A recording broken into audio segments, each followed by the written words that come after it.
אוקיי, אז מה שאני אעשה, מי שמכיר את החוברת שיצאה בקהלת כתבתי שם מאמר עמדה בערך לפני מספר חודשים, אז זה פחות או יותר מה שאני אציג בהרצאה הזאת, כמובן נשמח להשאיר מספיק זמן לשאלות ודיונים. זה לא מתרכז רק על המע"מ אפס, אלא זה מנתח את כל הנושא של שוק הנדל"ן או שוק הבנייה למגורים בישראל, מנקודת מבט שהיא קצת יותר, בוא נגיד פחות קונבנציונלית, כי בדרך כלל מסתכלים בעיקר על צד ההיצע, ומה שאני מנסה להראות כאן שהבעיה היא לא בהכרח בצד ההיצע, או לפחות לא רק בצד ההיצע, אלא הבעיה שנוצרה בשנים האחרונות היא נובעת במידה רבה בגלל השינוי בביקושים לדירות למגורים, ואז השאלה איך מטפלים בצד הביקוש במקביל לבעיה שקיימת בצד ההיצע. אז נתחיל אולי עם איזשהו גרף ככה שמתאר בצורה הכי ברורה את המגמות שהיו במחירי הדירות. עכשיו כשמדברים על מחירי הדירות זה לא כל כך פשוט לבחור באיזה נתונים משתמשים. יש הרבה נתונים של מחירי דירות, כמעט כל הנתונים של מחירי דירות שמתפרסמים הם נתונים זה לא נכון לעבוד איתם לאורך תקופה ארוכה, בגלל שהם הרבה פעמים לא לוקחים בחשבון את השינויים, גם אם הם נמדדים בצורה נכונה ויפה ומשקיעים בזה הרבה מאמץ, הם לא לוקחים בחשבון את השינויים בטיב הדירה. המדד היחיד שעושה את זה בצורה טובה ונכונה ולאורך תקופה ארוכה זה המדד שמפרסם הלמ"ס, זה מדד כלל ארצי, מדד אחד של מחירי דירות. יש הרבה מדדים אחרים שמפרסם את הלמ"ס שהם מתייחסים לאזורים מסוימים או לגודלי דירה מסוימים, והם לא לוקחים בחשבון את השינוי בטיב הדירה. זה בעצם המדד היחיד שמתפרסם פעם בחודש, בדרך כלל הוא מתפרסם יחד עם מדד המחירים לצרכן, אבל זה לא חלק ממדד המחירים לצרכן. אז זה המדד שאני משתמש איתו כאן, ואז השאלה... מחירי דיור לא נכנסים בתוך מדד המחירים? לא, מה שקורה עד 1998, מחירי הדיור היו חלק ממדד המחירים לצרכן וגם בהרבה מדינות אחרות. לפי המלצות בינלאומיות של חשבונאות לאומית ושל הרבה גופי סטטיסטיקה בעולם, הרבה מדינות עברו בשנות ה-90 למדידה של מחירי שכירות בלבד במדד המחירים לצרכן ולא מחירי דירות, והסיבה לכך, סיבה פילוסופית או נגיד חשבונאית, שבעצם אם אתה מסתכל על מדד המחירים לצרכן, אז אתה צריך למדוד רק מחירים של צריכה. Okay, וקניית דירה זה לא צריכה, זה השקעה. הצריכה היא של שירותי דיור. Okay, אז הרעיון הוא ששתי אפשרויות, או שאתה שוכר דירה, ואז זה צריכה ממש, אפשר למדוד אותה, לראות כמה אתה משלם כל חודש שכר דירה.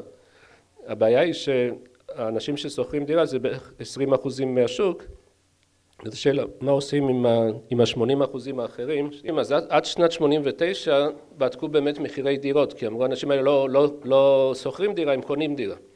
אז היה איזשהו מדד של מחירי דירות, שהמדד הזה למעשה, זאת אומרת מה שרואים פה, אבל הוא נכנס לתוך מדד המחירים לצרכן. עד 1998. מינואר 99, ישראל עברה לשיטה שהיא גם השיטה האמריקאית, וכמעט כל המדינות עברו לשיטה הזאת, של מדידה של imputed prices. זאת אומרת, מה שזה אומר, על 20% שהם שוכרים דירה, מודדים את השכר דירה שהם משלמים, על ה-80% שהם לא משלמים שכר דירה, אלא גרים בדירה של עצמם, אז הם שואלים כמה הדירה הזאת הייתה יכולה להיות מושכרת, כמה הם היו צריכים לשכור את הדירה הזאת, אילו לא היו צריכים לשלם שכר דירה לעצמם. אוקיי? ואז הם מסתכלים על הדירות שהם גרים בהן, משווים אותם לדירות אחרות, אומרים דירה 3 חדרים בתל אביב שאתה גר בה בבעלות, אם היית צריך לזכור אותה היית משלם 7,000 שקל, אז זה ההוצאות שכר דירה שלך שאתה משלם אותה לעצמך. אז זה מה שנכנס במדד המחירים לצרכן, מחירי השכר דירה, שבעצם מנפחים את ה-20% ל-100%. בסדר, זה השיטה שקיימת גם ברוב המדינות בעולם. implicit assumption שאתה מכפיל את השוק פי 5 מהגודל, המחיר עדיין לא ישתנה.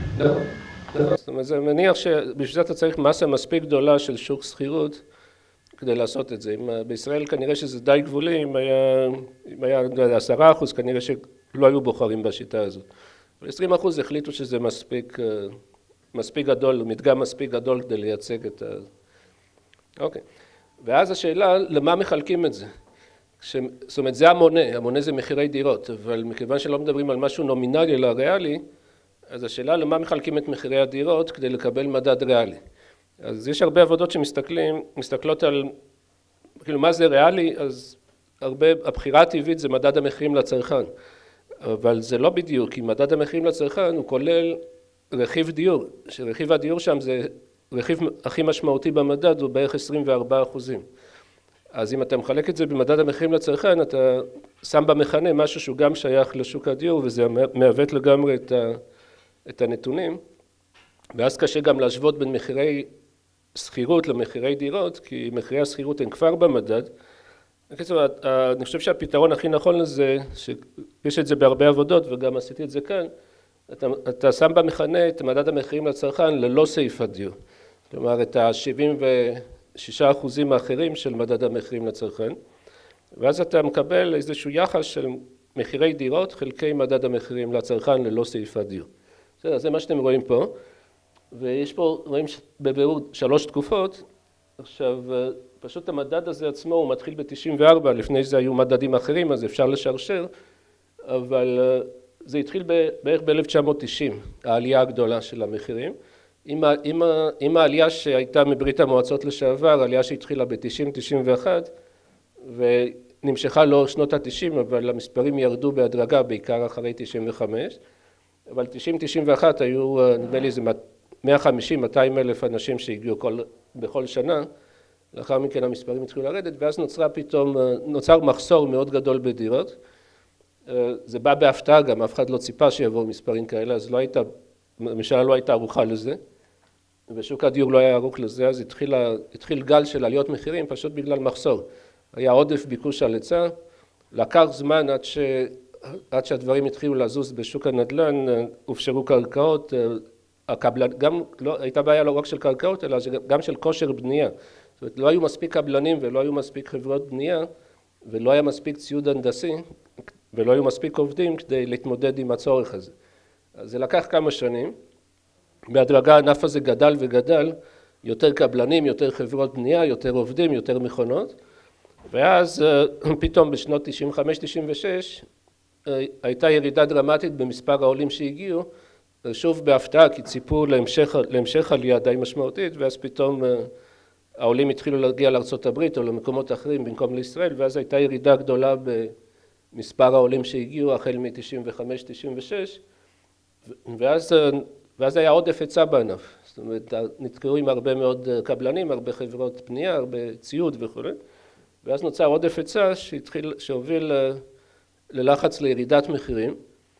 אם אתם מסתכלים על זה לא במונחים האלה, אלא במונחים נומינליים, בשקלים, אז רואים קו ישר פחות או יותר. זאת אומרת, מה שקרה, מחירי הדירות בין אמצע שנות ה-90 ל-2007, הם נשארו פחות או יותר ללא שינוי בממוצע ארצי, אבל במונחים ריאליים הם ירדו בצורה מאוד משמעותית, למעלה מ-20%, או משהו כמו 25% במשך עשור, שזו התאמה מאוד טובה מבחינה מקרו-כלכלית. זאת אומרת, אם יש ירידה ריאלית במחירי הדירות, זה מה שאנחנו רוצים לראות. ירידה איטית, הדרגתית, לא דרמטית, זה לא משפיע כל כך על הבנקים, על המשכנתאות, על הצרכנים, אלא זה התאמה איטית ומדודה,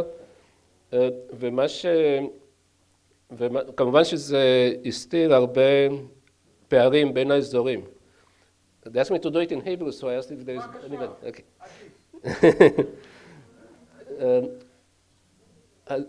אז היו אזורים למשל כמו חיפה, שהיו שם ירידות מחירים מאוד משמעותיות, גם נומינליות, ובתל אביב היו עליות. אבל בממוצע זה נשאר אותו דבר במונחים נומינליים בין 97 ל-2007, 2008, ואז ב-2007-2008 התחילה עלייה גדולה שהיא כמובן הלכה הרבה מעבר לשיא הריאלי שהיה קודם לכן, והנתון האחרון שם הוא מתחילת 2014, אחרי זה הייתה תקופה של המשך עלייה ב-2014, בחודש האחרון רואים איזושהי ירידה קטנה, אבל סך הכל אנחנו נמצאים קצת מעל הנקודה האחרונה שם שרואים בגרף. אז לא כל כך הבנתי, כי מה זה אומר שאם המחיר ירד, אבל לא מרגישים את זה, והמחיר באמת לא ירד, פשוט? כי מה שקרה בתקופה הזאת, יש החל משנת 2003, סליחה, החל משנת 2003, כן, יש יעד אינפלציה לבנק ישראל של 2% לשנה.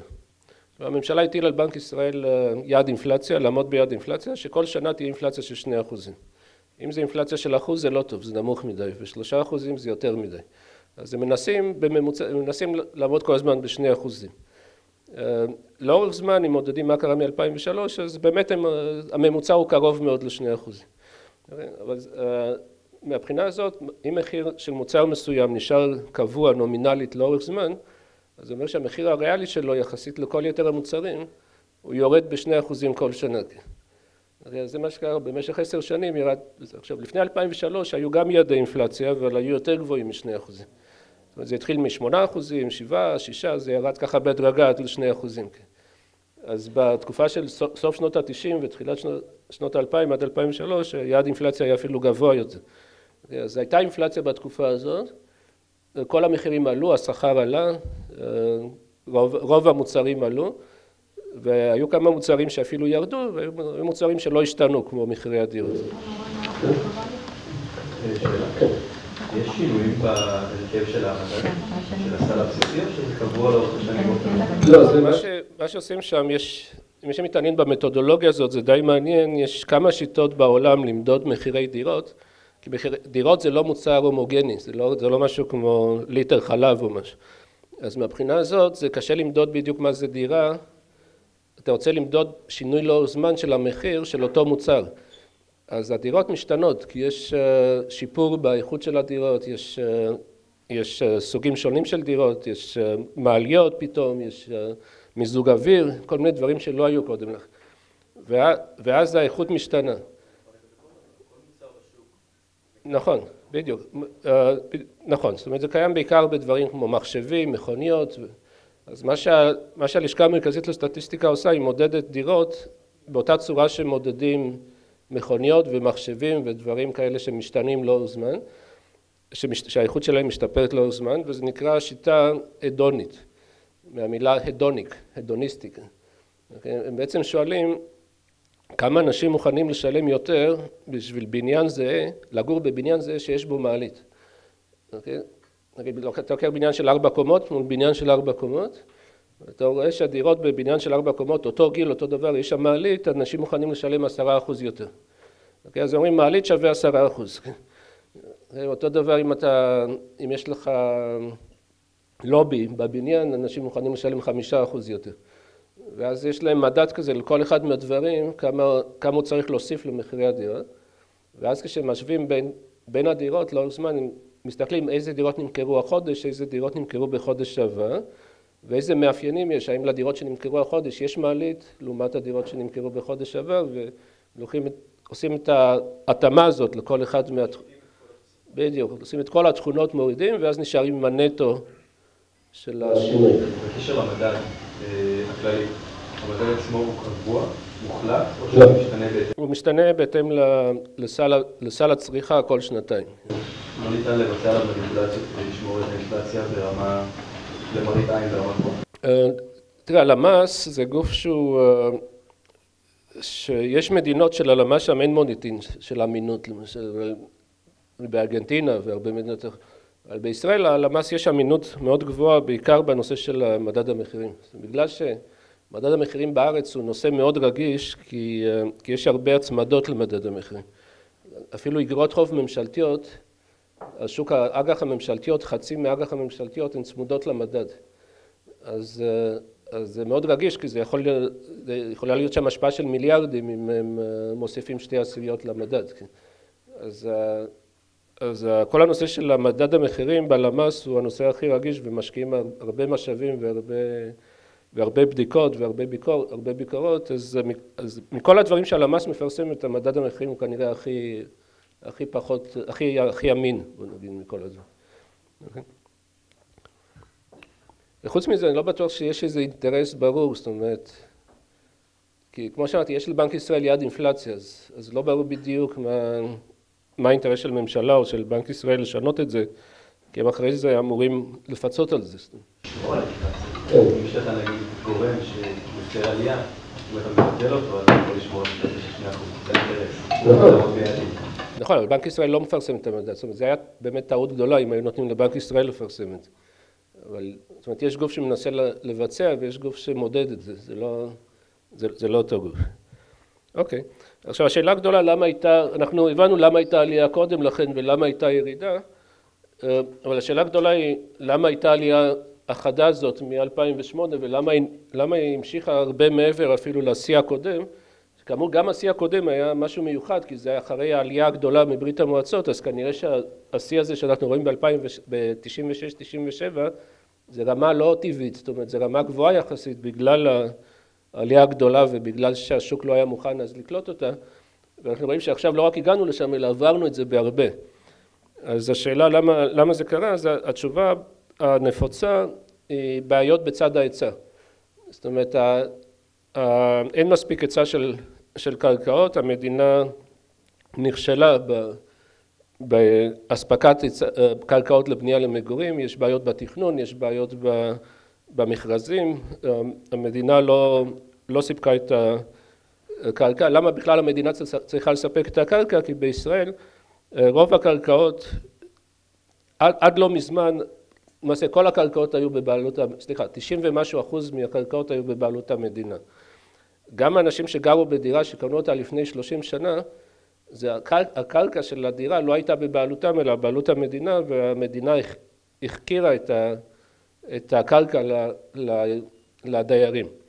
זה השתנה, זאת אומרת הייתה רפורמה גדולה בשנים האחרונות, ולמעשה כל הדירות הקיימות, חוץ מבתים פרטיים שיושבים על שטח גדול, אבל כל שאר הדירות שגרים בהם, למעשה או שעברו או שהם בתהליך של מעבר לבעלות פרטית. אז מהבחינה הזאת זה כבר לא נכון שהמדינה מחזיקה ברשותה את כל הקרקע, בטח לא את הקרקע למגורים, אבל מה שכן היא מחזיקה עדיין בידה את כל הרזרבות של הקרקע. זאת אומרת כל הקרקע שעדיין לא בשימוש והיא תהיה בעתיד קרקע למגורים, אז אחרי שיוציאו את זה למכרז, אז מישהו באמת יקנה את זה וזה כבר לא יהיה שייך למדינה. זאת אומרת, זה יהיה כבר קנייה, לא חכירה.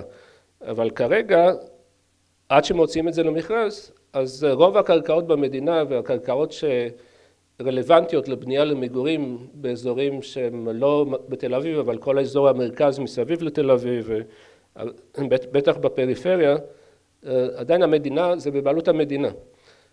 ולא רק זה בבעלות המדינה, אלא זה שטח שהוא לא מוכן כרגע למכירה, כי אין עליו עדיין תכנון. זאת אומרת, אין החלטה איפה יעבור הכביש, איפה יעבור הביוב, איפה הבית ספר יוקם וכו'. ואז בעצם מה שהמדינה צריכה לעשות, במצב הזה שיש לה עדיין בעלות על כל כך הרבה קרקעות, זה אחת מהשתיים. או שהיא צריכה למכור את כל הקרקעות, אפילו לפני שהן מתוכננות, לקחת מין קבלן ביצוע כזה, מין הפרטה של התכנון. נגיד, אני מוכרת את הקרקע, גוש גדול של קרקע, ומי שיקנה אותו, הוא יעשה את התכנון, בהתאם לאיזה שהן מגבלות שאני אחליט, אבל התכנון המפורט, עם איפה הבית ספר יעבור, ואיפה הכביש יעבור, וזה, אני לא מסוגלת לעשות את זה, שהשוק הפרטי יעשה את זה. אז זה פתרון אחד. יעשו מכרז, זאת אומרת... לא.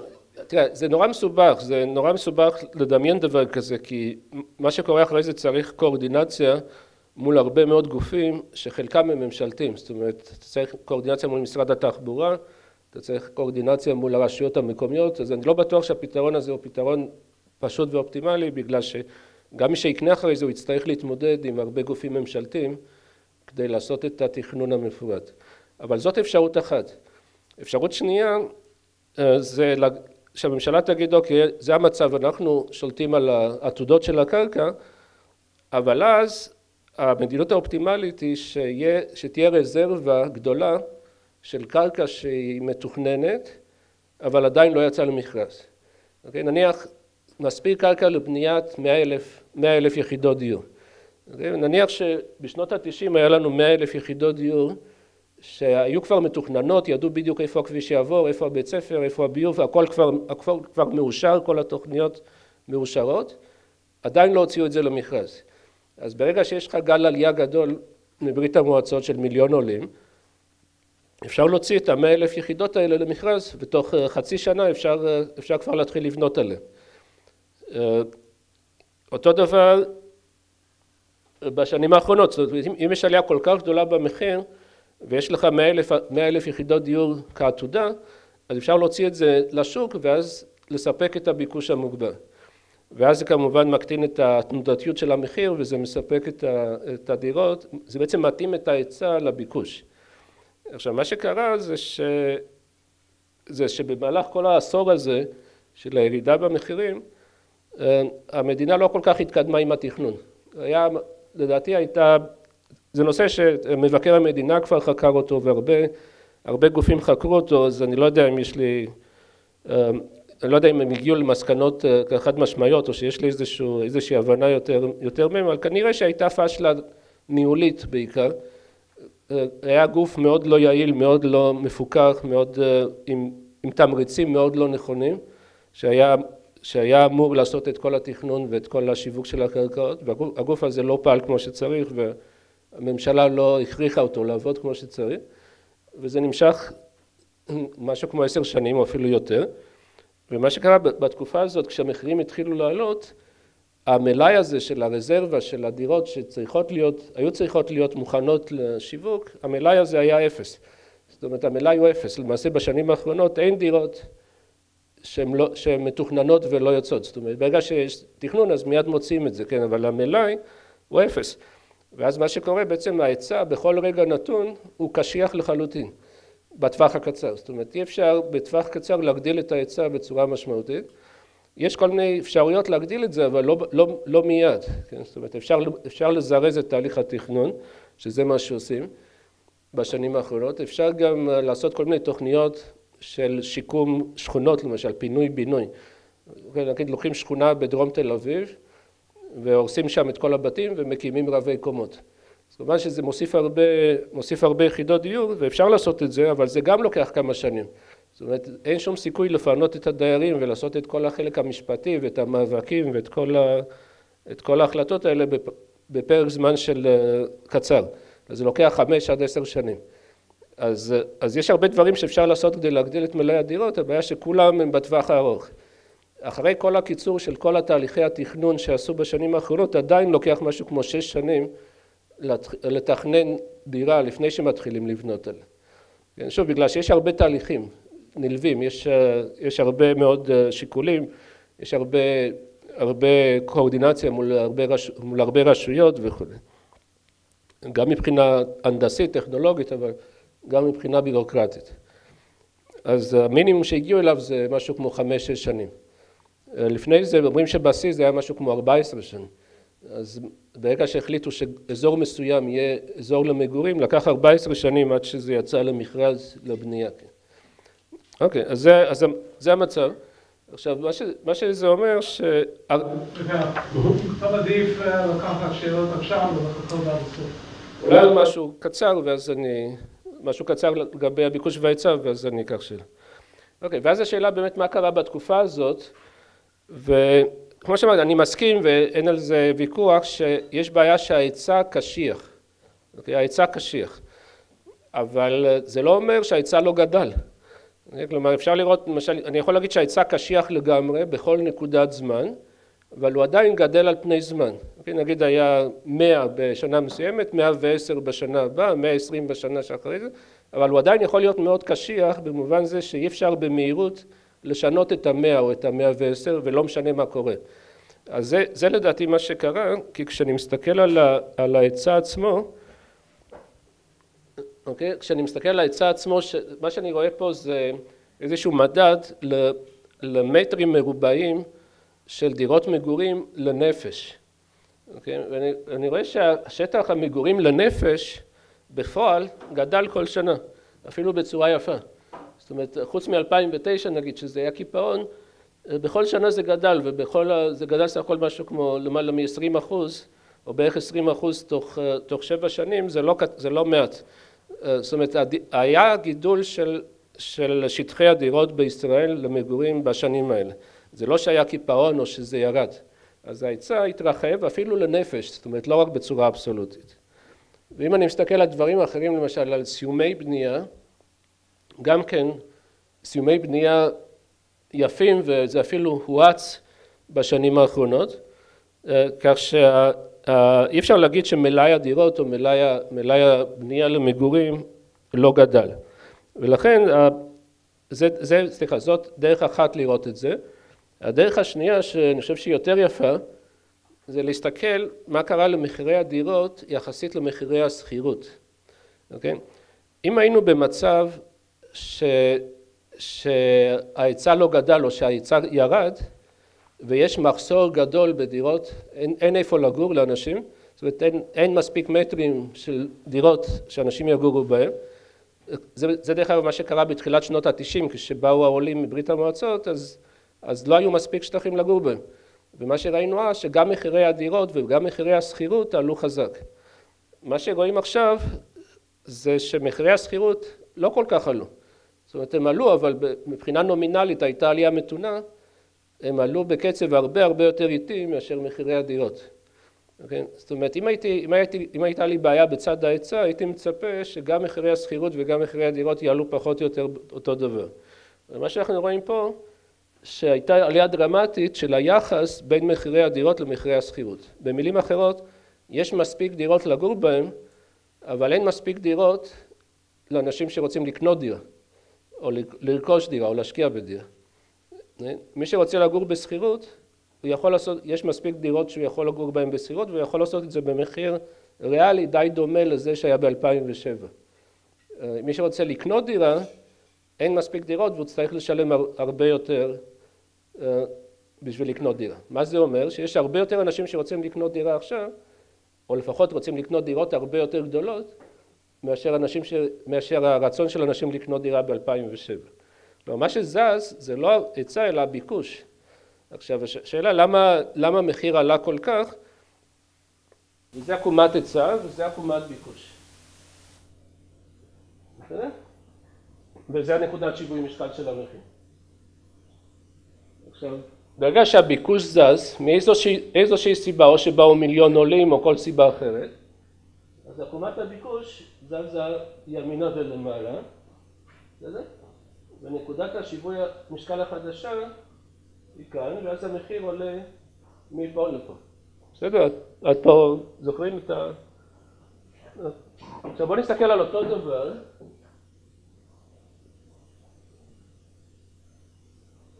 אותו דבר, אבל עקומת ההיצע תהיה יותר שטוחה. אני אביא את זה לפה. בסדר, אז אני תכף אזיז את זה שטוח לזה. עקומת ההיצע אותו דבר, אבל יותר שטוחה. זאת אומרת, ההיצע הוא יותר גמיש, הוא פחות קשיח. הוא יותר מגיב למחיר. ואז יש לי עקומת ביקוש. עקומת הביקוש זזה אותו דבר בדיוק כמו בציור הקודם. כן, אני אזיז. ואז המחיר עולה, אבל הרבה פחות מאשר בדוגמה הראשונה. אוקיי, אז כשעקומת הביקוש זזה, ה-D זז לכאן, D0 נגיד זז ל-D1, אז המחיר עולה הרבה. אם יש לי אותו דבר ביקוש, אותו דבר כמו קודם, והוא זז בדיוק כמו קודם, אבל עקומת ההיצע יותר גמישה, אז בעצם הגידול, כשיש עליית מחירים, נניח שבאים מיליון עולים, אז ההיצע יגיב לזה, הוא יספוג חלק מהשוק. הוא יספוג חלק מהזעזוע. ואז חלק מהזעזוע יספג על ידי גידול בכמות, וחלק מהזעזוע יספג על ידי גידול במחיר. כשעקומת ההיצע אנכית, היא לא גמישה, אז בעצם כל הזעזוע יתבטא במחיר.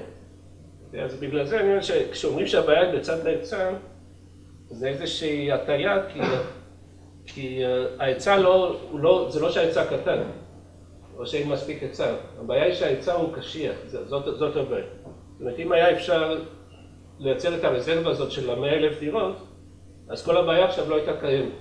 בגלל שאז אפשר היה לשחרר את 100,000 דירות עד שממלאים את המלאי מחדש. ואז השאלה שנותרה היא, כמובן, למה הביקוש גדל? זאת אומרת, למה עקומת ה-D זזה כל כך הרבה ימינה ולמעלה שגרמה לעלייה הזאת במחיר בגלל הקשיחות בהיצע? אז כן, תכף אני אדבר על זה, אבל היו שאלות? רק שאלה, כמו המינימום של 5 שנים, שלוקח בארץ, כמה זה בממוצע אולי, וכמה זה גם מדינות שווים שנמוך? תראה, בהרבה מדינות זה לא, המצב הוא לא כמו בארץ, זאת אומרת, זה לא בבעלות המדינה. זאת אומרת, כבר יש קרקע שהיא בבעלות פרטית, אז אני חושב שיש מדינה אחת שהיא קצת דומה לישראל מהבחינה הזאת, זה הונג קונג. ששם גם כן הקרקע היא בבעלות המדינה והם מוצאים מכרזים, זה די דומה אני חושב מה שיש בארץ. ברוב המדינות זה לא ככה, זאת אומרת כל הקרקע למגורים כבר פחות או יותר נמכרה או שמלכתחילה הייתה בעלות פרטית או שעברה לבעלות פרטית. גם הגידול באוכלוסייה במדינות אחרות הוא לא כל כך גבוה כמו בארץ. אני מסתכל על כל ה-34 מדינות OECD, ישראל היא המדינה עם גידול האוכלוסייה הכי מהיר. אז במדינות אחרות זה גם פחות קריטי העניין הזה של הגדלת כמות הדירות, כי פשוט האוכלוסייה גדלה בקצב הרבה יותר. יש לך עונה לשאלה למה הביקוש גודל. אגב, לבדוק את ההנחה אפילו, אם זה נכון. הביקוש לדירות מגורים לא גדל יותר מהגידול הדמוגרפי באוכלוסייה שלה, בין 20 עד 60, אני מניח. זה לא השתנה משנות ה-90. כן. זה השתנה או לא השתנה? אני חושב שכן. יחסית, כאילו, מבחינת הביקוש למגורים. אני חושב שאתה מניח שגודל הדירה הוא קבוע. עכשיו, יכול להיות ביקוש, מה שאתה אומר בעצם במילים אחרות, שבעצם הגידול ביקוש לדירות הוא נובע משינויים דמוגרפיים. לא, רק הביקוש לדירות למגורים, לא הביקוש לדירות להשקעה, זה משהו אחר. זה אותו דבר. ביקוש לדירות למגורים, כאילו, אני פשוט מנסה להניח שלפני 20 שנה, אם הייתי מגיע לגיל, הייתי מתקטן והייתי רוצה לקנות דירה, אז גם היום אני רוצה להתקטן ולקנות דירה, אבל כאילו, השינוי הדמוגרפי, כאילו, שגדל אמור גם להראות את השינוי הביקוש. כשאתה מבחין בין דירות למגורים לדירות להשקעה, זו שאלה מה עושים עם הדירות להשקעה. מה אתה חושב שעושים אנשים שקונים דירה להשקעה? או מזכירים, מזכירים, עכשיו למי מזכירים את זה? למשק בית. נכון? בסך הכל הביקוש לדירות, כולל הדירות להשקעה, לא תלוי בזה אם הדירה היא דירה יחידה או דירה להשקעה. אבל ברגע שיוצרים מחסור בדירות, באמצעות גידול בביקוש להשקעה, אתה יוצר מחסור אם יש לך כסף ואתה קנית את הדירה, אז הבן אדם שרק עוד שנתיים הולך להתחתן ולהביא ילדים, יוצא לקנות את הדירה, מחיר יותר גבוה. לא, הוא יעבור שם בסחירות. נניח שיש לך 100,000 זוגות שמוספים כל שנה, וכל אחד רוצה לגור בדירה. אפשרות אחת זה ש100,000 זוגות כל אחד יקנה דירה. אפשרות שנייה היא ש80,000 מהם יקנו דירה, ו20,000 משקיעים יקנו דירה, ויזכיר אותם ל20,000 הזוגות הנותרים. אבל עדיין זה 100,000 משקי בית. אני יודע שזה לא אינטואיטיבי, אבל זה המצב. עכשיו, למה זה נכון? כי כמעט 100% מהדירות להשקעה הן מושכרות. אם הדירות להשקעה היו ריקות, אז זה היה סיפור אחר לגמרי. אבל מכיוון שכמעט כולן מושכרות, אז בעצם זה לא כל כך משנה אם זה דירה יחידה או דירה להשקעה, כל עוד שהדירה להשקעה מושכרת. זאת אומרת, אחרי שסיימנו עם ההפרדה של הדעות האחרונה שלי, לדעתי איך שזה אמור להיראות בצורה אידיאלית, הביקוש לדירות היה אמור לגדול בצורה יחסית לעלייה בכמות האוכלוסייה. זה לא קורה. זה קורה. אבל אני רואה שהעקומה עלתה הרבה יותר בצורה... נכון, כי מה שהלמ"ס עושה פה, ובצדק, היא גם... שוב, הביקוש כאן, תכף אני אסביר למה... מה שאתה רואה פה בעצם זה את היחס בין מחירי קנייה למחירי שכירות. בעצם אתה אומר כמה נגיד שמחירי השכירות, נניח שזה הגזמה, אבל בוא נניח שמחיר הריאלי שלהם לא השתנה. מה שהגרף הזה אומר בעצם שאתה מוכן לקנות דירה הרבה יותר יקרה כדי לקבל ממנה את אותם שירותי דיור שקיבלת קודם. הסיבה לגידול בביקוש זה בעצם לגידול בביקוש לדירות גדולות יותר. לא רק זה, אתה מוכן, מה שמודדים פה זה לא דירות גדולות יותר, אלא עושים כבר את ההתאמה, כמו שאמרתי, לאיכות הדירה. ואיכות הדירה זה כולל את המודל. זאת אומרת, זה בעצם עושה את ההתאמה עד הסוף. זאת אומרת, שואל, לפני 20 שנה כשאנחנו עשינו דירות יותר קטנות או פחות איכותיות. זה נכון מה שאתה אומר, אבל זה לא בגרף הזה. זאת אומרת, בגרף הזה, אתה עושה כבר את ההתאמה לגודל, אז זה לא הסיבה. אוקיי, זאת אומרת, מה שאני אומר, גם בלי קשר לזה שאנשים קונים היום דירות יותר יקרות, גם המחיר למטר עליו. שלוש דברים, אם זה הרבה מדי אז אני אעצור באמצע. שלושה. הדבר הראשון, יש בעיתון, כל יום כמעט, מכרזים או מציעים לך קבוצות רכישה על קרקעות שעדיין לא הופשרו. אם זה בעלות המדינה, איך זה אפשרי? זאת השאלה הראשונה. השאלה השנייה, אמרת שהמחיר של הדירות לקנייה עולה, אבל המחיר של השכירות נשאר באופן ריאלי, דומה למה שהיה. כן, השאלה היא גם זה, איך זה יכול להיות, כי לכאורה אם מישהו משלם יותר על דירה, אז גם המחיר של השכירות אמור לעלות, כלומר באופן סיבתי. זו השאלה השנייה. השאלה השלישית היא,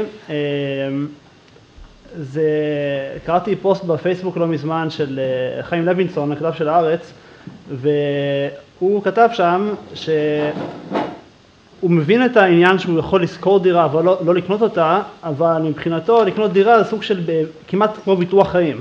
ושכאילו אנשים ישראלים מרגישים באופן כללי שאם הם שוכרים דירה אז הם כאילו לא, אין להם תחושת יציבות, והם לא, מבחינתם אם נגיד עוד 20 שנה יש משבר כלכלי והם לא יכולים לשכור דירה בגלל המשבר, אז לצורך העניין יש להם לפחות דירה לגור בה שהם קנו. אז כלומר העובדה שאפשר לשכור ולחיות איפשהו היא לא כאילו מפצה על הצורך שאנשים, בין אם הוא מוצדק ובין אם לא, לקנות דירה. לגבי השאלה הראשונה, נכון, זאת אומרת, מה שקורה, אמרתי שבערך 90 ומשהו % מהשטחים של המדינה, מהשטח הכולל של מדינת ישראל היה בבעלות ממשלתית. היום זה כבר פחות, כי שטחי המגורים, כמו שאמרתי, חלקם עברו לבעלות פרטית וחלקם יעברו בשנים הבאות. אבל כל השטחי למגורים, כל השטחים שמוגדרים כשטחים למגורים, זה חלק מאוד קטן מהשטח של המדינה. החלק הגדול של השטח של המדינה זה שטחים שהוגדרו, או שטחים שהם עדיין לא תוכננו, זאת אומרת שהשימוש בהם עדיין לא תוכנן, או שזה שטחים שתוכננו להיות שטחים לחקלאות. על החקלאות זה שם גנרי, זאת אומרת, יש הרבה שטחים לחקלאות שהם באמת לחקלאות, יש שטחים לחקלאות שהם בעצם לחקלאות אבל אפשר להסב אותם למגורים, ויש שטחים לחקלאות שהם בכלל אין שום החלטה לשים שם חקלאות, פשוט בינתיים החליטו לקרוא לזה לחקלאות, אבל זה שם שהוא לא בעצם מייצג את השימוש האמיתי. אז רוב העתודות של השטחים למגורים בישראל, שיהיו נגיד בעוד 50 שנה, אם תסתכל על מפה של ישראל בעוד 50 שנה, סביר להניח שהשטחים למגורים שיהיו בעוד 50 שנה, חלק גדול מהם יהיו על שטחים שהיום הם מוגדרים לחקלאות. עכשיו, אם זה שטח שהוא לא בשימוש, נניח שיש שטח לחקלאות, שהוא עדיין לא בשימוש, זה עדיין המדינה עוד לא עשתה איתו שום דבר ולא החכירה אותו לאף אחד, אז מה שעושים שם, עושים הסבה של השימוש מחקלאות למגורים, ואז יכול להיות שיש התנגדויות, יכול להיות שזה, אבל נניח שהמדינה יודעת איך לעשות את זה, ואז זה כבר הופך שטח למגורים, ואז מוצאים אותו למכרז כמו שטח למגורים רגיל. הבעיה הגדולה עם השטחים שהם כן בשימוש חקלאי. נניח שיש לך שטח גדול שבשימוש חקלאי, שהוא לא בצפון הרחוק או בדרום הרחוק, אלא נגיד קרוב לפתח תקווה. עכשיו, השטח הזה, זה ברור שהשימוש האופטימלי שלו זה לא לחקלאות אלא למגורים. ויש שם ביקוש למגורים, ובתור שטח למגורים הוא יהיה שווה הרבה יותר משטח לחקלאות. ואז המדינה הייתה רוצה להפוך אותו, נניח מחקלאות, נניח שהממשלה החליטה שאנחנו רוצים שיהיה שם באמת שכונת מגורים. זה לא פשוט, כי החקלאים שחקרו את השטח הזה ומאבדים אותו, נגיד שותלים שם עגבניות נניח, הם יגידו רגע, זה השטח שנכון שאין לי בעלות על הקרקע, אבל אני נמצא פה, אני כבר מאבד את השטח הזה 20 שנה, אם אתה תהפוך אותו למגורים, הערך שלו יעלה פי 30, אני רוצה חלק גדול מהרווח הזה. Okay? והמדינה לא יודעת איך להתמודד עם זה. זאת אומרת, הם לא יודעים מה לעשות במקרה כזה, כמה בדיוק לתת לחקלאים, אם בכלל לתת להם משהו. זה ברור שאם לא ייתנו להם כלום, אז אי אפשר יהיה להפשיר את זה, כי הם לא יפנו שם. מצד שני, זה גם לא הוגן וגם לא הגיוני לתת להם את חלק גדול מהרווח הזה, כי זה לא שטח בבעלותם. הם רק חקרו את זה, נגיד, ל-20 שנה. אז מהבחינה הזאת, זה בעיה רצינית, ואם רוצים להוציא את כל השטחים האלה למגורים, כנראה שצריך למצוא מבחינה משפטית קודם את הפתרון, איך לחלק את הזכויות של ה... נכון, נכון, בדיוק, זה עניין של ספקולציה, כי אף אחד לא יודע איזה אחוז מהרווח בסוף יגיע לחקלאים. אז אומרים, בוא תקנה עכשיו שטח חקלאי, אולי בעתיד זה יהיה שווה המון כסף. אבל אף אחד לא יודע כמה זה יהיה שווה או מתי זה יהיה. עכשיו, השאלה השנייה, תזכיר לי מה הייתה השאלה השנייה? לגבי היחס הסיבתי בין המחיר של ה... כן, אז נכון, אז זה מה שאמרתי קודם, לכאורה מה שאתה רואה פה, זה שאנשים מוכנים לשלם על כל מטר, נניח שהמחיר ההשכרה של מטר נשאר קבוע במונחים ריאליים, הוא עלה קצת, אבל נניח שהוא קבוע, אתה רואה שאנשים מוכנים לשלם פי 2 כדי לקנות את המטר הזה. אז בעצם מה שעלה זה לא הביקוש למגורים, אלא הביקוש להשקעה בדירת מגורים. ותכף אני אדבר על זה, למה זה עלה, אבל זה מה שהשתנה. אוקיי, הייתה עוד שאלה? אבל מי שקונה עכשיו את הבית הזה והוא מזכיר אותו למישהו אחר, אז הוא קנה אותו ביותר והוא צריך לקבל יותר שכר דירה כל חודש. אבל אני מוכן, נכון, אז זה מה שזה, אם הופכים את הגרף הזה, אוקיי, נגיד שזה לא מחירי הדירות חלקי מחירי השכירות, אלא זה בעצם מחירי השכירות חלקי מחירי הדירות, אז מה שאני מקבל זה בעצם התשואה להשקעה, התשואה לנכס, זאת אומרת, זה בעצם הדיבידנד שאני מקבל על הנכס שיש לי. נכון, עכשיו, מה שזה אומר שאנשים מוכנים לקבל היום פחות דיבידנדים. למה זה קורה? אני תכף אגיד. השאלה השלישית הייתה שבעצם הצגת את השכירות כאילו שהיא מפצה על הרכישה של הדירה. נכון, הפסיכולוגיה, נכון. אז נכון. אז מבחינה פסיכולוגית אני מסכים איתך, אני חושב שזה קורה בכל העולם, יכול להיות שזה קורה יותר בישראל, שיש פרמיה למגורים בדירת בבעלות. ואנשים מעדיפים לשלם פרמיה כלכלית כדי לגור בדירה שהיא בבעלותם על פני האפשרות שהם ישכרו דירה. אם אתה עושה את כל החישובים מבחינה כלכלית, הם משלמים הרבה יותר בזה שהם קונים דירה וגרים בה, מאשר אם היו שוכרים את אותה דירה.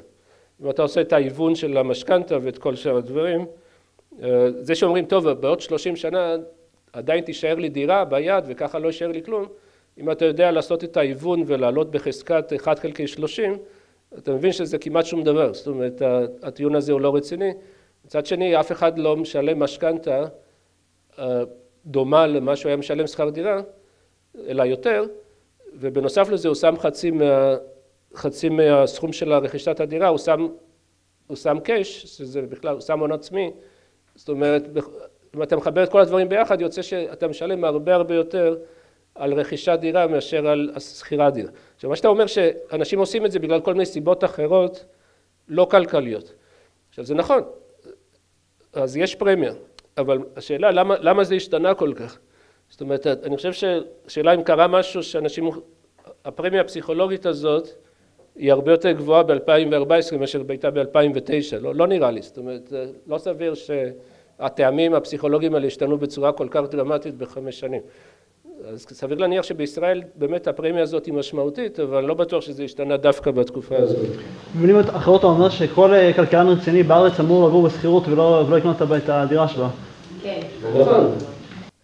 לא, זה כמו שאני אגיד לך, כדאי לך לקנות, כשתרצה לקנות מכונית חדשה, מבחינה כלכלית הרבה יותר הגיוני לקנות מזדה 3 מאשר BMW. כן? עכשיו, למה יש אנשים שקונים BMW? לא בגלל שזה כדאי כלכלית, אלא זה מוצר צריכה, הם נהנים מזה. הם נוהגים ב-BMW, אז זה מוסיף לתועלת שלהם מעבר לשיקול הכלכלי, איזה מכונית כדאי לקנות מבחינת לא יודע, הפחת שלה וכל הדברים. הם משלמים פי 3 כדי לקנות BMW ולא מזדה. עכשיו אותו דבר דירה, אתה קונה דירה, אתה מספק איזושהי תועלת של רווחה שהיא לא קשורה להשקעה הכלכלית. זאת אומרת, אני נהנה מזה שאני גר בדירה ואין לי בעל בית שיכול להגיד לי לסיים את החוזה ודברים כאלה. במודל הדירות הסטנדרטי תמיד ההיצע קשיח. ההנחה שלנו זה שגם כשאין בעיה של ממשלה שמחזיקה את כל השוק, אז ההיצע עדיין קשיח בשוק הדירות. אז כשאתה אומר שהבעיה היא שהממשלה מחזיקה את הקרקעות ולא מתכננת, זה בעצם קשור לכמה זמן לוקח להיצע להתעדכן? לא, זה לא חייב להיות קשור. גם אם זה היה פרטי וגם אם זה היה ממשלה, זה לא חייב להיות קשיח אם יש אפשרות להגדיל את מלאי הדירות בטווח קצר יחסית. וזה יכול לקרות, למשל אם יש שטח בבעלות פרטית, אבל הוא עוד לא בונה שם, כי לא כדאי לו. אז יש מישהו רכש שטח גדול של קרקע לא יודע, בפריפריה הקרובה, נניח, לא יודע, בחדר. והוא מחזיק את זה בבעלותו, ויש לו בעלות על זה, ואפשר לבנות שם, יש את כל האישורים, ומותר לבנות למגורים. אבל הוא כרגע לא בונה, כי לא כדאי לו להשקיע את ההון. השכירות שהוא יכול לקבל שם היא לא מספיק גבוהה, המחיר שהוא מוכר את הדירות לא מספיק אטרקטיבי, אז הוא נשאר עם הקרקע. ואז ברגע שהמחירים עולים, אז פתאום זה כן כדאי לו. אז הוא יבנה שם וימכור את הדירות או שיזכיר אותה. אז במקרה הזה, זה לא משנה אם זה ממשלה או לא ממשלה, ברגע שיש זמינות של קרקעות שמוכנות לבנייה למגורים ואפשר להתחיל לבנות עליהן יחסית מהר, אז ההיצע לא קשיח, אבל מה שקורה בישראל כרגע הוא מאוד קשיח. אני אנסח טיפה שונה את השאלה שלה, כי אתה עשית הבדלה בין היצע קשיח בכל רגע נתון, לעומת גמישה לאור על פני זמן. אז השאלה שדיברנו בדיוק על זה, ואיך אומרים, למה במדינות אחרות זה לא ככה? כי זה אופיינים של שוק הנדל"ן בכל העולם. אז אולי תשובה אפשרית, זה השאלה שלי, האם זה, הסיבה היא הטיימר רייזן במדינות אחרות הוא הרבה יותר קצר מאשר בארץ כדי לפתח כדי להוציא את השוק, את הדירה. תראה, אני לא, יכול להיות, אני לא בטוח לגבי התשובה, יכול להיות גם שבמדינות אחרות הנושא של הפיתוח הוא יותר פשוט. יכול להיות שמבחינה רגולטורית,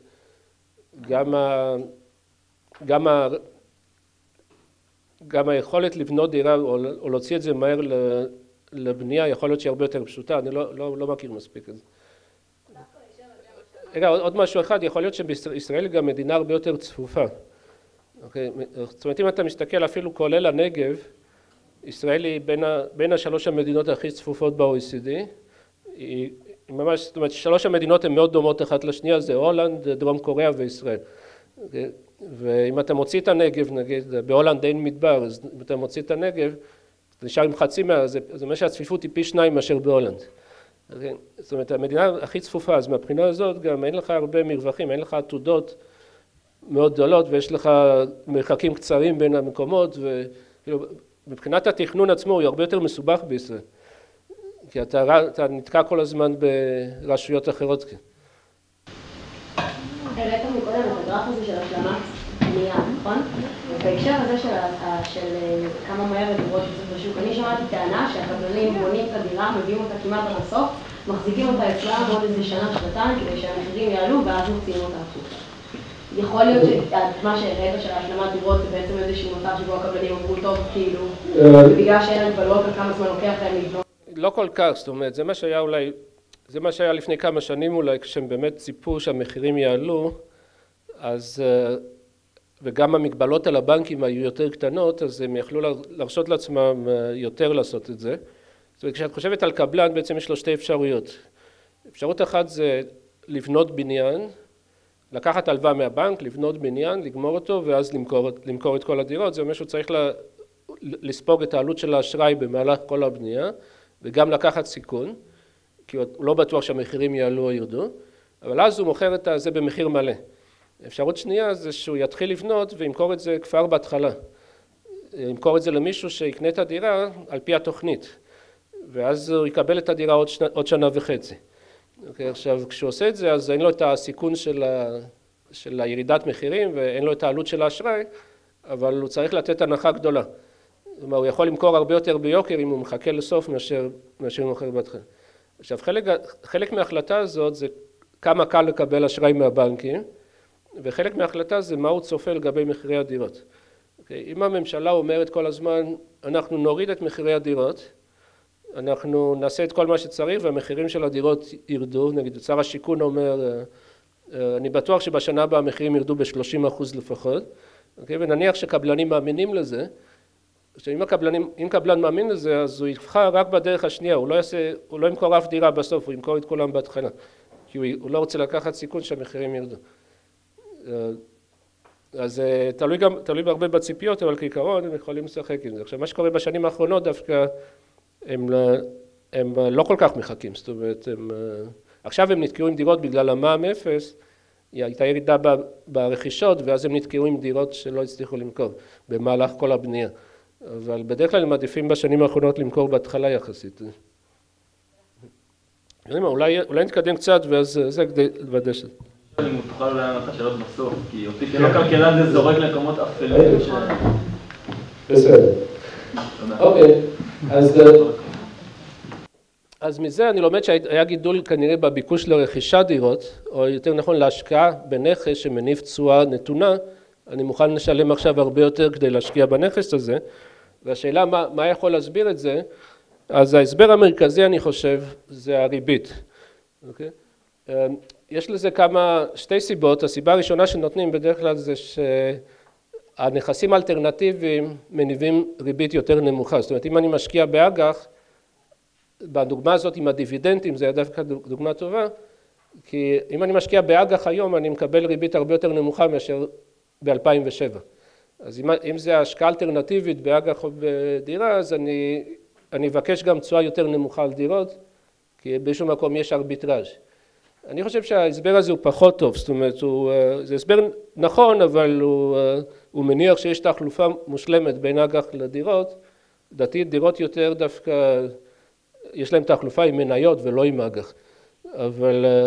אבל זה הסבר אחד. ההסבר היותר משמעותי זה שהרכישה של הדירה נעשית במינוף על ידי לקיחת משכנתא. עכשיו, אם אתם חושבים למשל על זוג שקונה דירה, אוקיי? נניח שהוא קונה דירה של 2 מיליון שקל, אוקיי? אבל יש להם 1,000,000 שקל. אז הם שמים 1,000,000 שקל מהכסף שלהם ולוקחים משכנתא של 1,000,000 שקל כדי להגיע ל2 מיליון שצריך כדי לקנות דירה. עכשיו, מה העלות שלהם, של הדירה הזאת במהלך כל התקופה? זה בעצם 1,000,000 שהם שמו, פלוס הערך הנוכחי של החזר הריבית למשכנתא, או החזר המשכנתא שהם עושים במהלך 25 השנים הבאות. נכון? כי עולה להם 1,000,000 שקל פלוס ההחזר החודשי של המשכנתא ל-25 שנים. עכשיו, ההחזר הזה הוא הרבה יותר נמוך היום מאשר היה ב-2007. במילים אחרות, אם אני מסתכל למשל עכשיו, לעומת 2013, אם אני לוקח משכנתא של 1,000,000 שקל 25 שנה, ואתם עושים את לוח שפיצר של החזר המשכנתא, אז זה יהיה 4,300 שקל לחודש. ב-2007, סליחה, בממוצע בין 2001 ל-2006, זאת אומרת לפני התחלת העלייה, זה היה 6,081 שקל. אוקיי, זאת אומרת, אני מקבל פה הנחה של 28% על החזר המשכנתא של כל שקל שאני לוקח. אז אם אני לוקח 1,000,000 שקל עכשיו, לעומת 1,000,000 שקל לפני 10 שנים, ההחזר חודשי שלי הוא 28% פחות. ואם אני מניח חצי מזה זה הון עצמי וחצי זה משכנתא, בדרך כלל המשכנתא היא 60%, כן? אבל גם אם אני מניח נגיד חצי, אז חצי מה-28, זה אומר שאני מקבל הנחה של 14%. אז אם כל הדירות היו עולות אותו דבר היום כמו לפני 10 שנים, במונחים ריאליים, אז זה אומר שבעצם היה עולה לי 14% פחות לקנות דירה היום מאשר אז. וזה אומר, הרבה יותר כדאי לקנות דירה היום מאשר אז, עם כל שאר הדברים, כולל המחיר שווים. אז זו סיבה אחת מרכזית, שאנשים רוצים לקנות דירה הרבה יותר היום מאשר אז. למרות שהשכירות, כמו שאמרתי, כמעט שלא עלתה. אז זה יכול להסביר חלק גדול מהעלייה שראינו בגרף הזה של העלייה החדה הזאת בין היחס בין מחירי הקנייה למחירי ההשכרה. אז זאת סיבה אחת מרכזית. אני חושב שיש עוד שתי סיבות אחרות. סיבה אחת זה המקרו ושוק העבודה. זאת אומרת, המקרו בישראל הוא יחסית מצב מאוד טוב עכשיו. זאת אומרת, דיברתי לפני זה על הירידה בצמיחה ועל הפוטנציאל קדימה, דיברתי על זה ביום שני, אבל אם אתם בודקים את המצב כרגע, הוא מצוין. זאת אומרת, הייתה צמיחה יפה בעשור האחרון, מ-2003 הייתה צמיחה ממש יפה, חוץ משנה אחת 2009, שהצמיחה לנפש הייתה טיפה מתחת לאפס, אבל כל שאר השנים הייתה צמיחה מאוד יפה. שוק העבודה, כמו שהראיתי, הוא במצב מצוין, עם אבטלה נמוכה, השתתפות גבוהה. ההכנסות למשק בית גדלו מאוד, כמו שאמרתי, זה לא יכול להסתכל על השכר הממוצע, אלא על סך הכל ההכנסות מעבודה למשק בית, והם גדלו בצורה יפה בעשור האחרון. אז מבחינה הזאת יש ביקוש לשימוש בכסף הזה, זאת אומרת, אנשים יש להם פשוט מצב כלכלי יותר טוב, למרות כל מה שאתם קוראים על המחאה החברתית וכל שאר הדברים. אז יש ביקוש, יש אנשים לפחות בממוצע, יכול להיות שבחציון זה פחות מהממוצע, ויכול להיות שיש שכבות שנפגעו בעשור האחרון, אבל בממוצע לפחות על כל האוכלוסייה, יש מצב כלכלי טוב ויש כסף פנוי. אז כשחושבים מה לעשות עם הכסף הפנוי, אז חלק הולך למניות, לדברים אחרים, אבל גם שוק ההון עלה חזק בעשור האחרון, כן? אבל חלק מזה הולך לדירות. הדבר השלישי, אני חושב שזה הדבר יותר מעניין, כי שני הדברים הראשונים הם פחות תלויים במדיניות. אפשר להגיד, אוקיי, הריבית היא איכשהו תלויה במדיניות, אבל זה לא בדיוק. כי א', הריבית הקצרה היא מושפעת מאוד ממה שקורה בעולם, ומאוד קשה שבנק ישראל יחזיק ריבית גבוהה יותר מאשר כשהריבית של הפד והריבית באירופה היא אפס, בנק ישראל לא באמת מסוגל להחזיק ריבית הרבה מעל אפס, כי אז תהיה התחזקות משמעותית של השקל, ויהיה יסוף והמשק ייכנס למיתון. אז בנק ישראל אין לו הרבה חופש פעולה בזירה הגלובלית, כשהריביות בכל העולם הם אפס, כנראה שגם הריבית הקצרה בישראל צריכה להיות קרובה לאפס, והוא גם לא כל כך שולט על הריבית הארוכה, ומה שמשפיע על הדירות, אני חושב שזה יותר הריבית הארוכה מאשר הריבית הקצרה. אז מבחינה זאת הריבית זה לא באמת פרמטר למדיניות, בטח לא בטווח בינוני. וגם העובדה שלאנשים יש יותר כסף, זה בטח לא בשורה, או משהו שהמדיניות רוצה למנוע. אבל אני חושב שיש דבר שלישי שהגדיל את הביקוש לדירות, שזה שיטת המיסוי. כן, אני אתדלק פה כמה דברים. בשיטת המיסוי בישראל אפשר להסתכל על שתי תקופות, עד 2003 והחל מ-2003. עכשיו, עד 2003 לא היו רווחי הון בשוק ההון, לא היה מס רווחי הון בשוק ההון.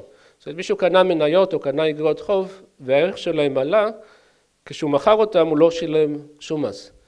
עכשיו, זו הייתה שיטה היסטורית, מוזרה, מכל מיני סיבות היסטוריות, ובמהלך העשורים האחרונים ניסו הרבה פעמים לשנות את זה ולהכניס מס רווחי הון בישראל.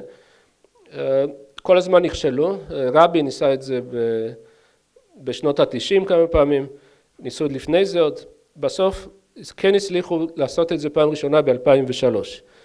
ב-2003 שמו מס של 15% ריאלי על הרווחים ממניות ואגרות חוב והשקעות פיננסיות אחרות, והמס הזה היה 15%, ב-2006 הגדיל אותו ל-20%, וב-2012 הגדילו אותו ל-25%. זאת אומרת, הצליחו להכניס את זה ב-2003, אבל אחר כך הגדילו אותו עוד פעמיים, ועכשיו הוא 25%. מס רווח על דירות, לעומת זאת, היה מצב שעד 2003 היה תיאורטית מס רווח על דירות, שנקרא מס שבח. מס שבח ומס רווח הון זה אותו דבר, כן? אבל בדירות משתמשים במושג מס שבח. אז היה מס שבח תיאורטי עד 2003, אבל הוא היה עם הרבה מאוד פטורים. זאת אומרת, תכלס שילמו מעט מאוד מס שבח, אבל היה מס שבח. אז תיאורטית היה כדאי יותר מבחינה מיסויית להשקיע בשוק ההון מאשר בדירות. כי בשוק ההון היה אפס בדירות היה מס שבח קטן. בפועל זה היה כמעט אותו דבר. עכשיו, מ-2003 נוצר פער משמעותי במיסוי לטובת דירות. וב-2006 הפער הזה גדל עוד יותר. וב-2012 הפער הזה גדל עוד יותר. כלומר, ב-2012 כבר הרבה יותר כדאי מבחינה מיסויית להשקיע בדירה מאשר בשוק ההון, בגלל... ובוא נפריד פה בין דירות להשקעה לדירות בבעלות, לדירות יחידות בבעלות. דירות על השקעה כמעט שלא היה מס שבח, זאת אומרת היה מס שבח על דירות להשקעה אבל עם הרבה מאוד פטורים, זאת אומרת מי שלא מכר דירה ב4 שנים האחרונות היה לו פטור למשל. אז כולם בסוף לא, אף אחד כמעט לא שילם מס שבח על דירות גם להשקעה, והיה כמעט פטור מדיבידנדים. מה זה הדיבידנדים במקרה של דירה? זה השכר דירה. אז מי שיש לו דירה והוא משכיר אותה, תיאורטית יש מס על השכרה, למעשה הגבייה שם היא כמעט אפסית. זאת אומרת יש גם פטורים וגם הרבה העלמות והרבה תכנוני מס, ויש כאלה שיש להם פטור מכל מיני סיבות. בקיצור, הגבייה שם היא מאוד נמוכה ותכלס כמעט שיש פטור על השכרה. אז מה שקורה, מי שמשקיע בדירה להשכרה, הוא משלם קצת מס, אבל זה קרוב לאפס. לעומת זאת, כמובן בהשקעה בשוק ההון, אתה משלם גם מס רווחי וגם מס על דיבידנדים. עכשיו, דירות בבעלות או דירות יחידות, שם בכלל המצב עוד יותר, כי שם יש פטור גורף, זאת אומרת, שם זה אפילו לא קצת, אלא לא משלמים בכלל, לא מס רווחי הון, וגם לא מס דיבידנדים. זאת אומרת, אף אחד לא משלם מס על זה שהוא משכיר את הדירה לעצמו. כן, גם לא, אין אף מדינה כנראה שעושה את זה. אז מהבחינה הזאת, יש עדיפות מיסויית משמעותית להשקיע בדירות מאשר בשוק ההון, וההטבה הזאת או הפער הזה הוא לא היה לפני 2003, אלא הוא נוצר אחרי 2003, והוא בעצם גדל במהלך העשור מ-2003, ואני חושב שהוא מסביר קצת ממה שאנחנו רואים בגרף הזה. אם אתם שמים לב, דווקא ב-2003 היה שינוי, ואחר כך היה עוד שינוי, אז אני חושב שזה כמובן לא הוכחה, כמו שאמרתי, כנראה שהריבית היא הגורם הדומיננטי יותר, אבל מעבר לריבית, אם נסתכל מה הם משתנה המדיניות שמשפיעים על הביקוש לדירות, אז אין ספק שמשתנה מדיניות מרכזי זה שיטת המיסוי, שבעצם גורמת לזה שלאנשים כדאי יותר לקנות דירות מאשר להשקיע בשוק ההון. בנק ישראל העלה את האחוזים שצריך מהון עצמי להשקיע בדירה, זה עזר? זה עזר בשוליים, זאת אומרת, אני חושב שהוא עשה את זה משתי סיבות. סיבה אחת זה יותר באמת פיקוח על הבנקים, זאת אומרת הוא הגביל את החשיפה של בנקים למשכנתאות, כי בנק ישראל הגיע למסקנה נכונה כנראה, שכמעט כל המשברים הפיננסיים הגדולים בעשורים האחרונים התחילו עם משבר נדל"ן.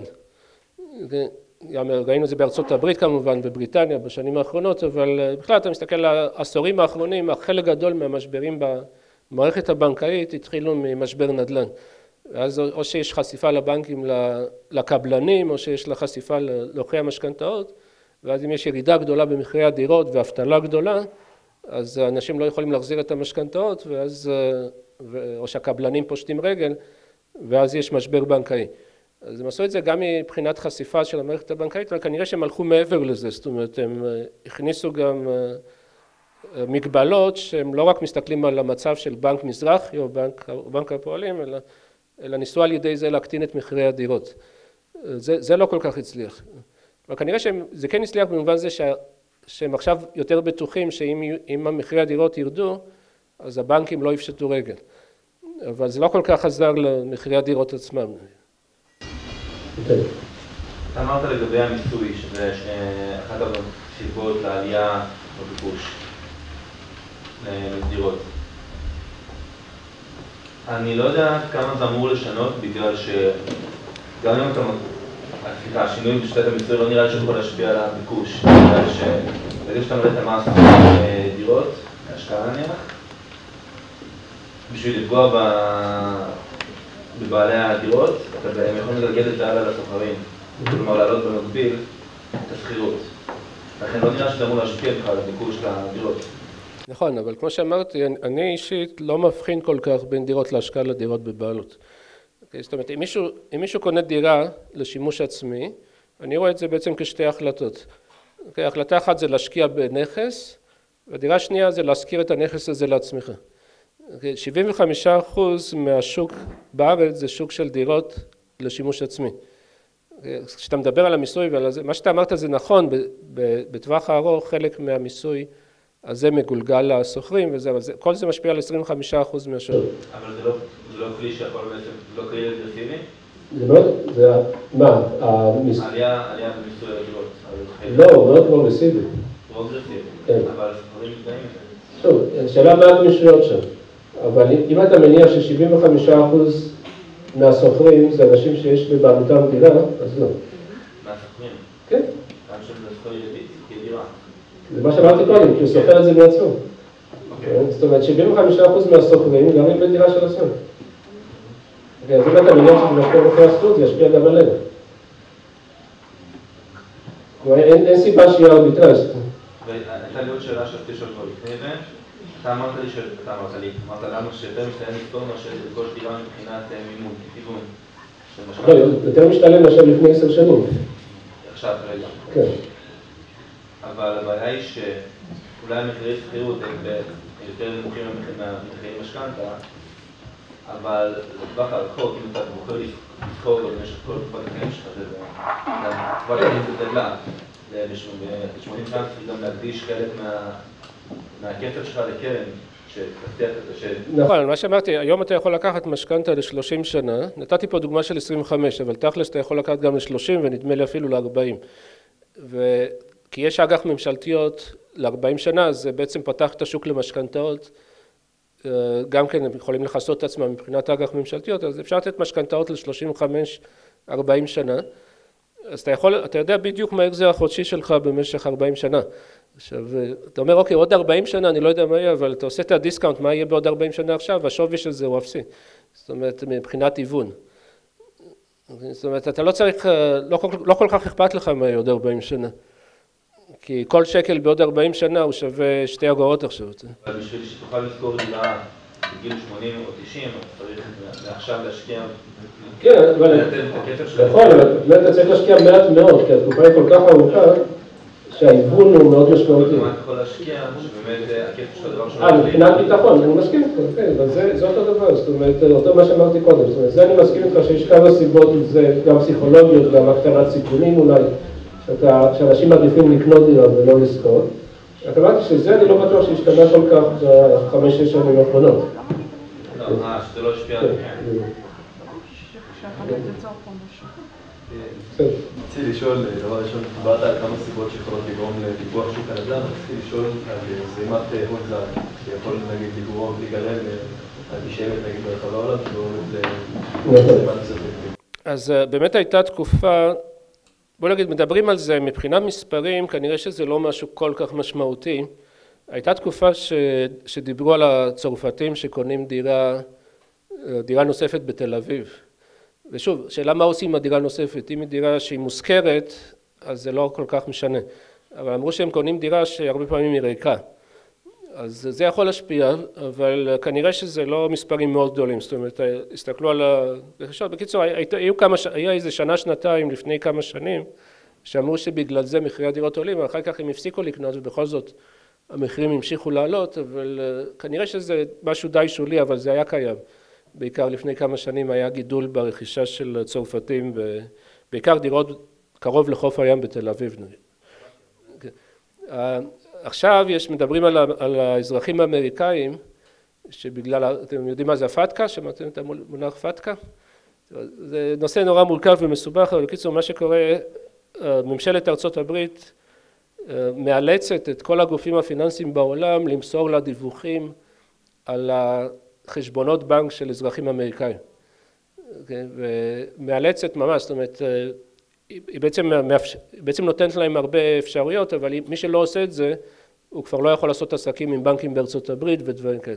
זאת אומרת, ממש מאלצת את כל המוסדות הפיננסיים בעולם למסור מידע על ההשקעות של אזרחים אמריקאים במוסדות, נגיד בישראל. והרעיון הוא ששיטת המיסוי האמריקאית היא ממסה אפילו אזרחים אמריקאים שגרים מחוץ לארצות הברית, אם יש להם הכנסות הם צריכים לשלם מס לממשלת ארצות הברית. אז מהבחינה הזאת, הרבה אמריקאים שגרים במדינות אחרות, הם מעדיפים לסגור את החשבונות בנק. הם לא רוצים שהמידע הזה יהיה... זהו, שוויץ שיתפה, כן, יש מלחמה גדולה ובסוף שוויץ די משתפת פעולה איתה. הבנקים בשוויץ, כן, אבל גם בישראל. זאת אומרת, בדיוק, עכשיו, ואז אומרים שהאמריקאים מוציאים את הכסף מהחשבונות בנק במדינות זרות, גם נגיד אזרח אמריקאי שהוא חי בארץ, שהוא אפילו אזרח ישראלי ונניח שהוא רק היה אזרח אמריקאי לפני 30 שנה. ועדיין הוא נחשב אזרח אמריקאי, אז הוא רוצה להימנע מזה, ואז הוא מוציא את החשבונות בנק, ואז גם יש טענה שהם קונים דירות עם הכסף הזה, כי דירות לא מדווחים. זאת אומרת, דירות לא אמורים לדווח לפי השיטה הזאת לממשלת ארצות הברית. אז, אבל שוב, זה כנראה קורה בשוליים, אבל אין עדיין עדות שזה משהו משמעותי. שאלה. אוקיי, אז אולי נתקדם באמת קצת עם מע"מ אפס, ואם יישאר זמן אז אני אחזור. אז אני רוצה להראות לכם רק מבחינת הפרוגרסיביות, בעצם מה שאני אומר פה, שיש פה הטבת מס ברכישת דירות מגורים, שהיא לא קיימת בשוק ההון, והיא גם לא קיימת בהשקעות ריאליות.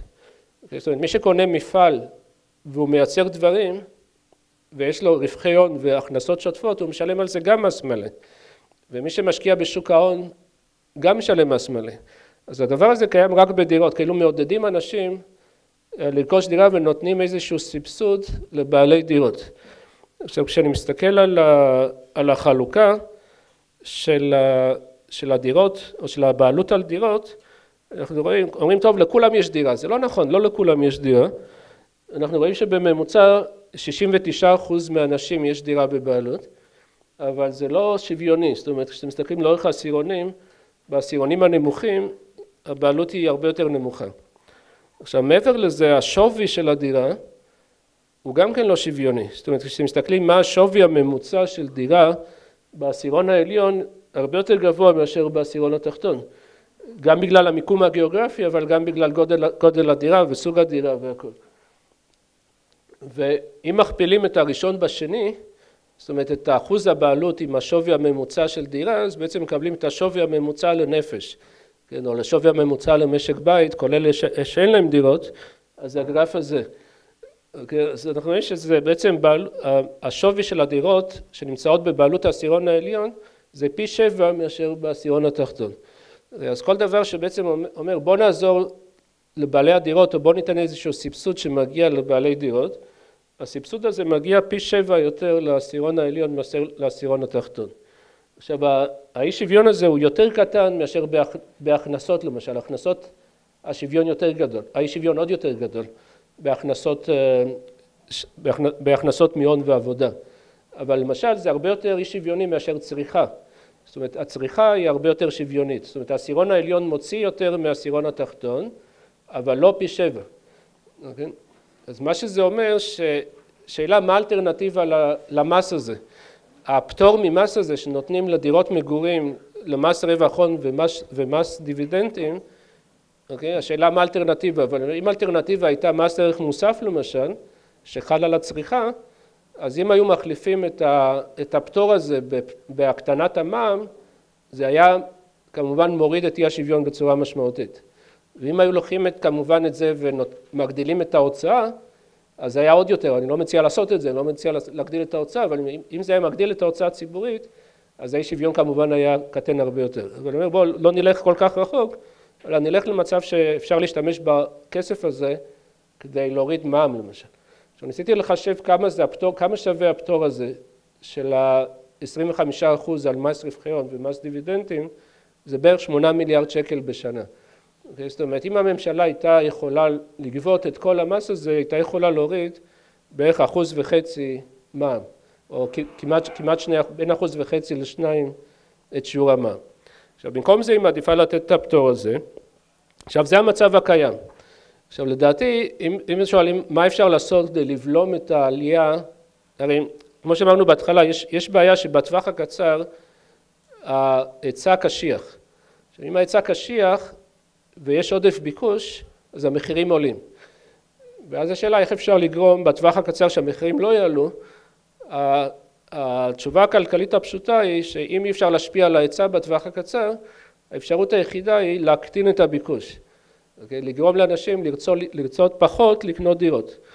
עכשיו, הדבר הכי אלמנטרי שאפשר לעשות זה להקטין את העיוות הזה של ה8 מיליארד שקל, כלומר כן למסות אפילו חלקית קניית דירות גם להשקעה, אבל בעיקר לבעלות, כי זה רוב השוק.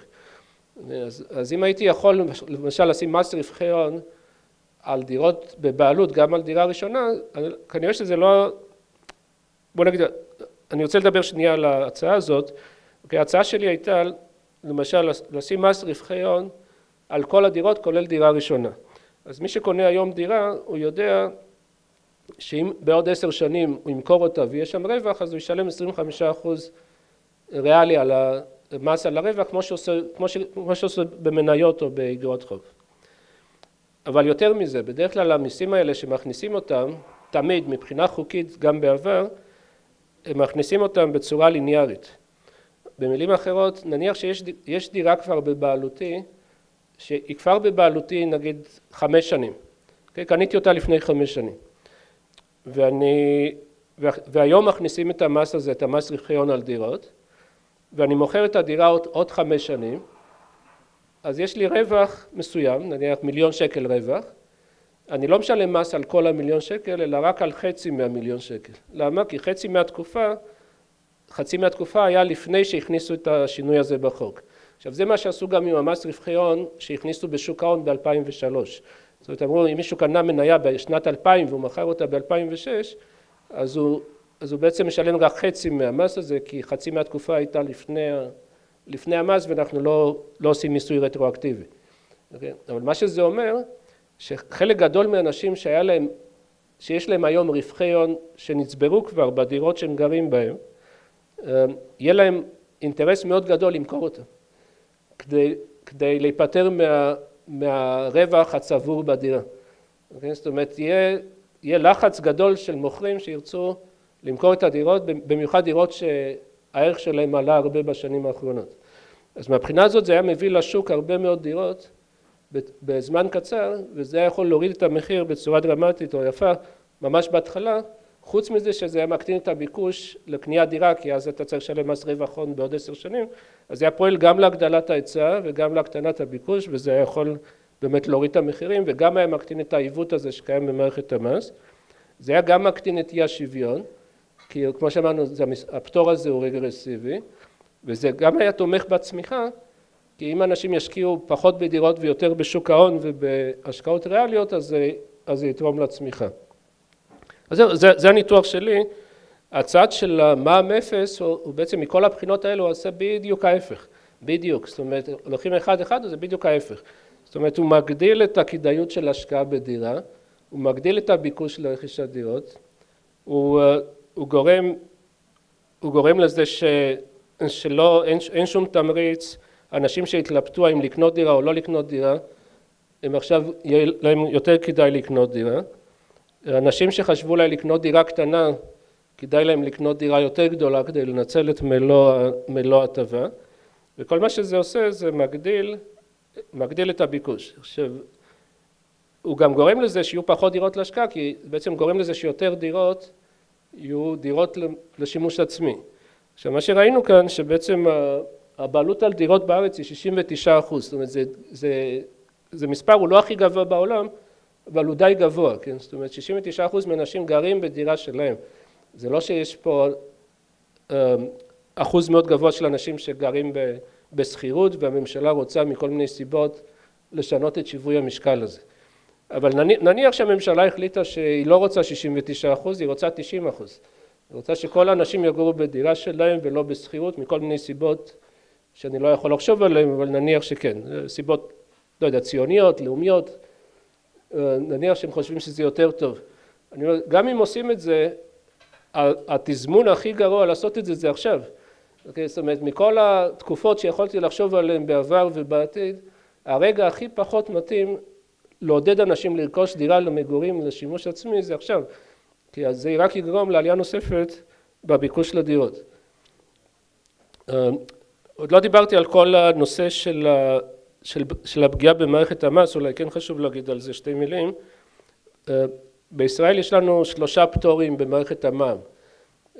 מערכת המע"מ בישראל יחסית היא בסדר, זאת אומרת יחסית להרבה מדינות אחרות, אבל עדיין יש פה 3 פטורים גדולים, אחד זה פירות וירקות, אחד זה תיירות והשלישי זה אילת. עכשיו הפירות וירקות והתיירות קיימים משנות ה-70, זאת אומרת כבר מאז שנכנסה שיטת המע"מ, מאז שמו את הפטורים האלה על תיירות ועל פירות וירקות, אז זה קיים כבר 40 שנה. אז ניסו הרבה פעמים לבטל אותם ולא הצליחו. באילת זה קיים בערך 30 שנה. זאת אומרת, שמו את זה בשנות ה-80 וגם כן ניסו הרבה מאוד פעמים לבטל את זה, ולפעמים אפילו עברה החלטת ממשלה, לפעמים אפילו הגיע לכנסת, עבר קריאה ראשונה ובסוף זה תמיד נכשל. כי מבחינה פוליטית מאוד מאוד קשה לבטל פטור. עכשיו כל הזמן, כל שנה, אפילו כל חודש הייתי אומר, יש יוזמות לפטורים ממע"מ. זאת אומרת כל גוף שמייצג איזשהו אינטרס, הדבר הראשון שהוא עושה הוא מבקש לקבל פטור ממע"מ. פטור ממע"מ על ספרים, פטור ממע"מ על בגדי ילדים, פטור ממע"מ על מזון תינוקות, פטור ממע"מ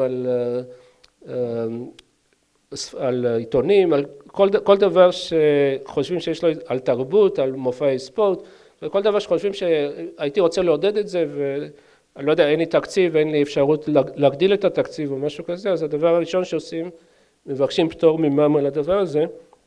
אז משרד האוצר נאבק כבר 30 שנה, כמעט כל חודש באיזושהי יוזמה כזאת, ובמשך 30 שנה לפחות הוא הצליח לבלום, זאת אומרת שלא יהיו עוד יותר פטורים מה3 האלה שקיימים, אז מהבחינה הזאת זה סיכון מאוד גדול להכניס פטור נוסף, גם אם הוא היה נכון, והוא לא נכון משום בחינה שהיא, אבל גם אם הוא היה נכון, להכניס פטור כזה זה מאוד מסוכן, כי אז ההסתברות שיבוא שר אוצר בעוד כמה שנים וירצה להוסיף עוד פטור ועוד פטור הוא מאוד גבוה.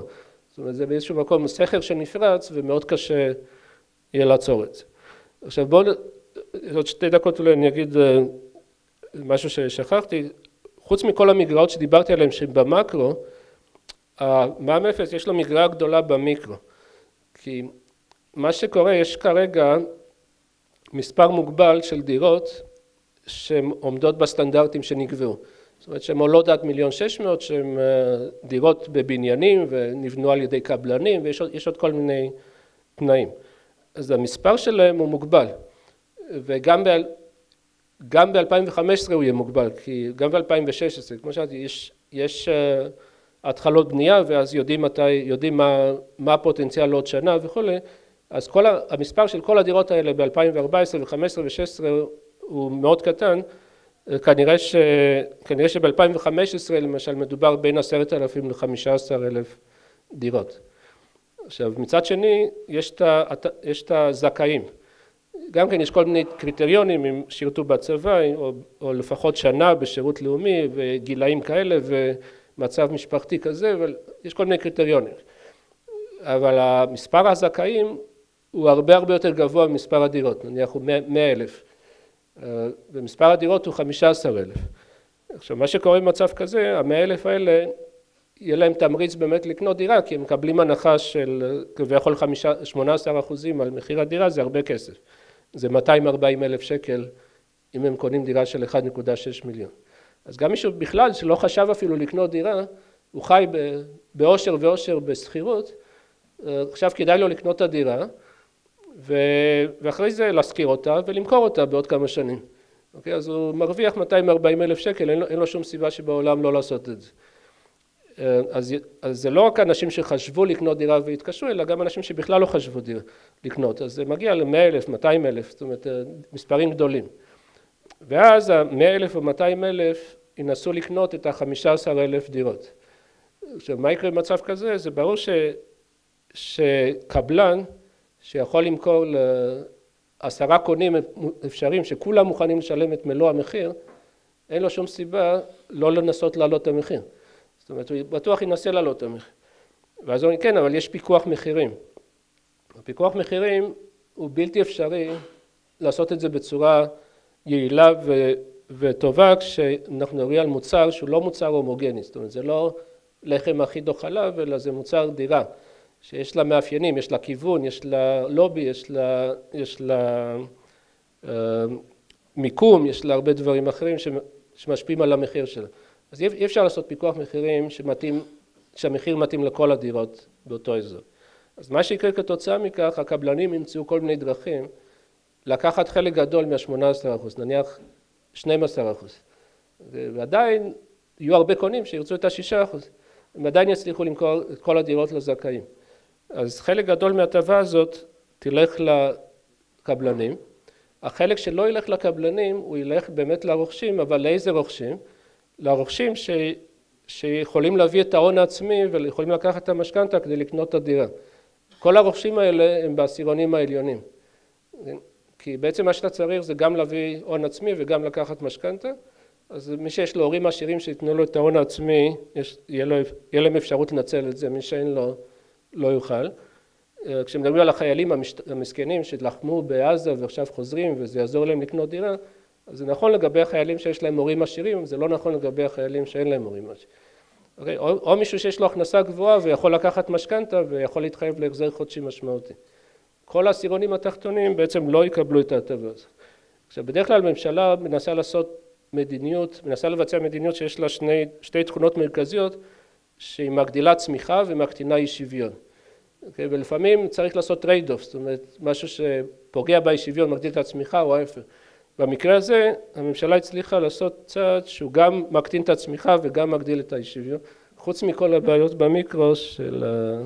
זהו, ניסיון.